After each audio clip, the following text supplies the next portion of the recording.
Okay, so I'm going to do a little bit of a teardown on the Nintendo test station. And I think this might be the only thing, unless the owner actually removed more, but there was 4 screws across the top. And then this part just slides out the front. So I'm going to set the camera up and do that for you. Okay, so I guess the first surprise really is just how it comes apart. All this slides out the front. Once you remove those 4 screws, it slides out the front like that.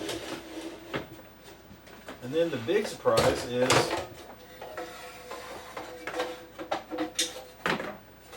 the test cart. It's a Famicom cart. That's the test cart, and it's inside of the test station. Now, I'm sure that thing itself is probably worth a few $100, if not more. So there's actually 2 cart slots inside of it. Bring it down to it here.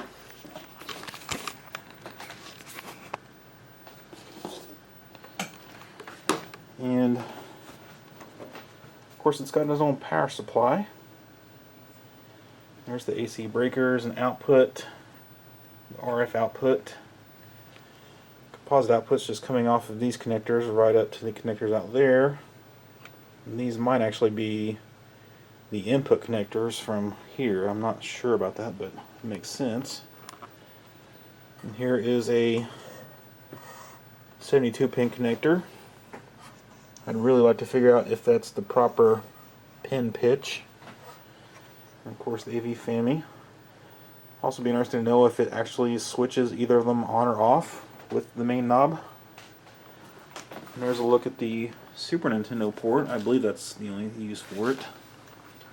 Although looking at it, what it really looks like is the expansion port on the bottom of the Nintendo.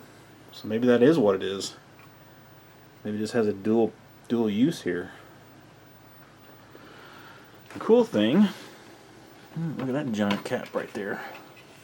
The cool thing is that the CPU and PPU right here are socketed. Get some more light on this situation. I mean, you can clearly make out RP2A03G, and the one on the right is RP2CO2G-0. So installing an RGB kit is going to be a breeze. I mean, I could almost get away with not taking this thing apart and just pulling that chip and adding in the board and figuring out what to do for the connector.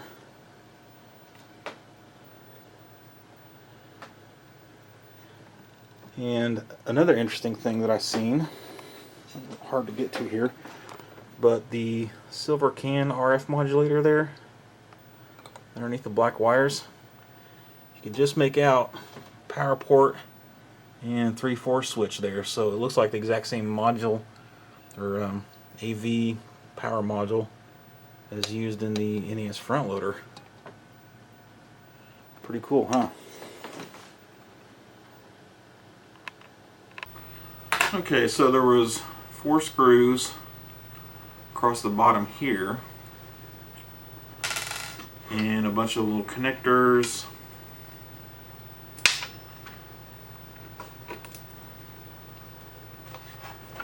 for coax cables, and slide it forward a little bit more, and then there's a ribbon cable, and then the front can slide away. This gives a little bit better look at the CPU and PPU. PPU's right here, CPU's here, both already socketed. So putting an NES RGB board in there is going to be pretty trivial and easy to remove. Let's see. And maybe not. I might have to use an adapter. So it looks like it needs to be the NES RGB board. Let me get it in frame here. Looks like the NES RGB board needs to be oriented this way, and because of this, it can only go so far. I'm wondering if maybe the twin Famicom adapter board could be used. I think that would have to make it upside down though. I'm not sure. I'd have to look at that. Yeah, I think so. It's really meant to go on the bottom of the board and then the RGB upside down there. But even that may not be enough. I might actually have to have a special one made. I don't know. We'll look into that later. Let's see. There's a connector that got bent. Wasn't connected to anything at the time though. Got our 21.47 oscillator over here.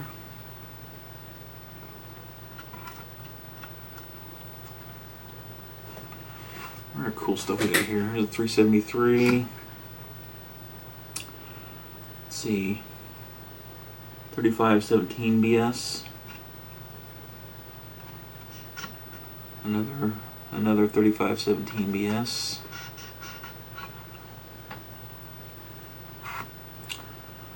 HC 368, looks like controller chips.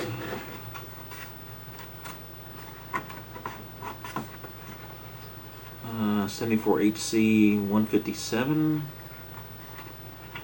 There's our, could that be two lockout chips? 3193A. They're both 3193A, maybe for each cartridge port. Let's see, 74HC 30N, HC04, HC139, HC139, HC273, HC 358N, HC08, HC32, HC04, HC32, HC541,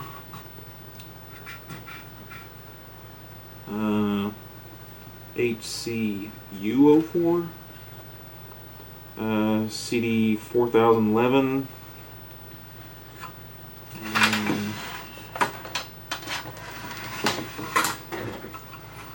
okay, I'm making HC10 and a 4066. I see two spots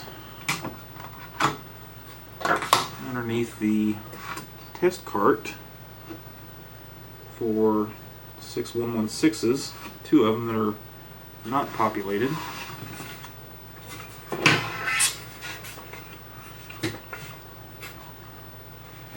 See them under there.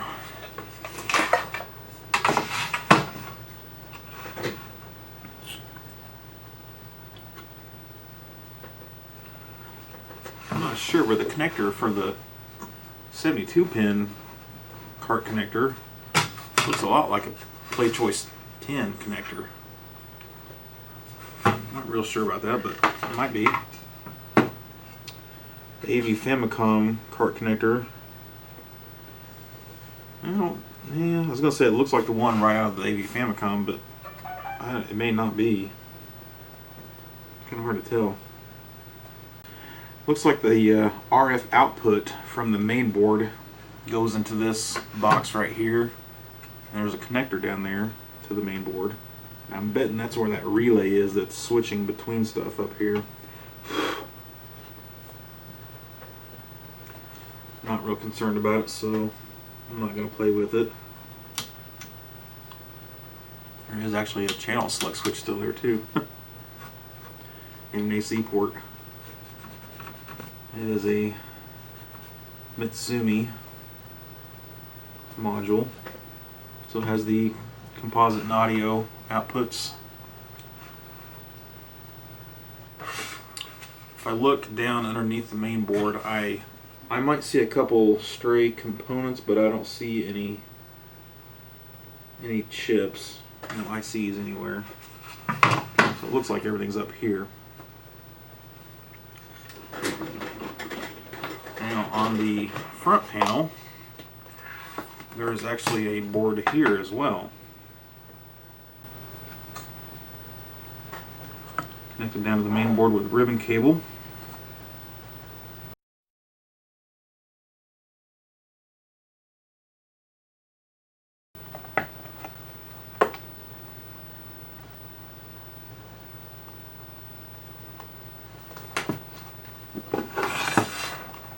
Okay, so the board on the bottom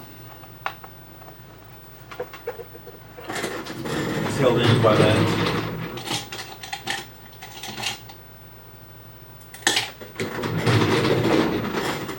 this giant knob. There's just a flathead set screw holding the knob. And then a nut here.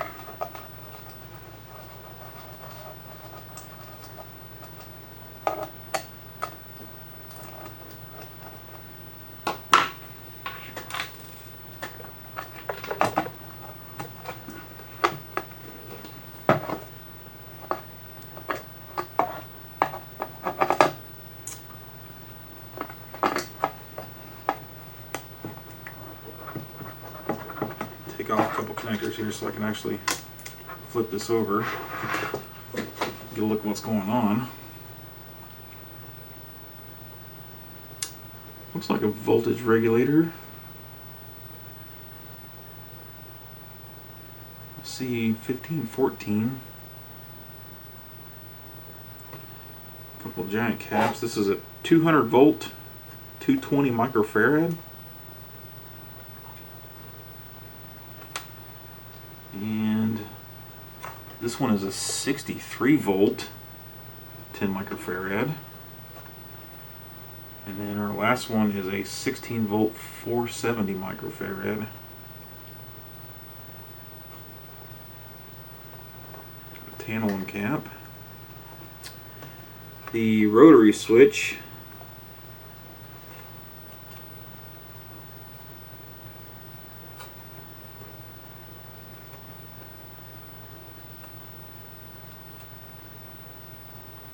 Not real sure how to say the name. It's a 3 amp, 125 volt. The model number is MRY-106. And it looks like the company name is Nihon Kaihiki. I can't say that's even close to proper. But it's Nihon Kaiheiki.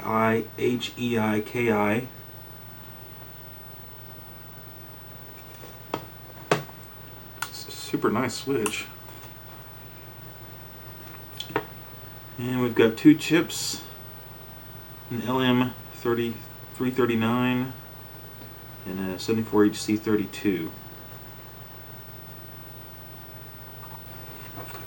So yeah, it looks like that white connector was AC in to P2, so it's got a rectifier, a bridge rectifier, and apparently its own voltage regulator here. Don't really know why the high voltage huge caps. I am curious if I tested it.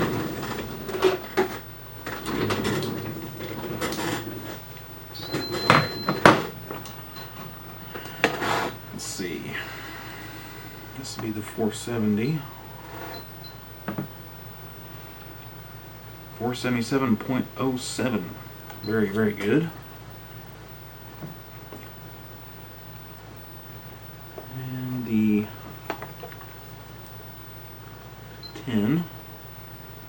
10.09 and 0.056.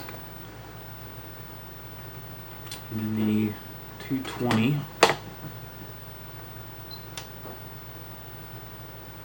And I'm reading 200. 0.07 ESR. sure it's well within spec.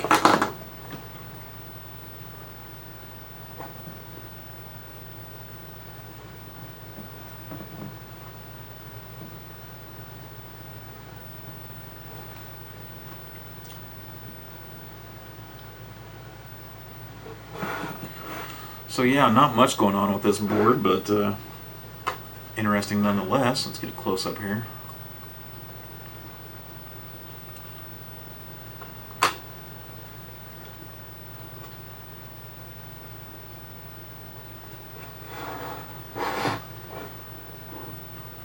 Not a lot to see on the bottom.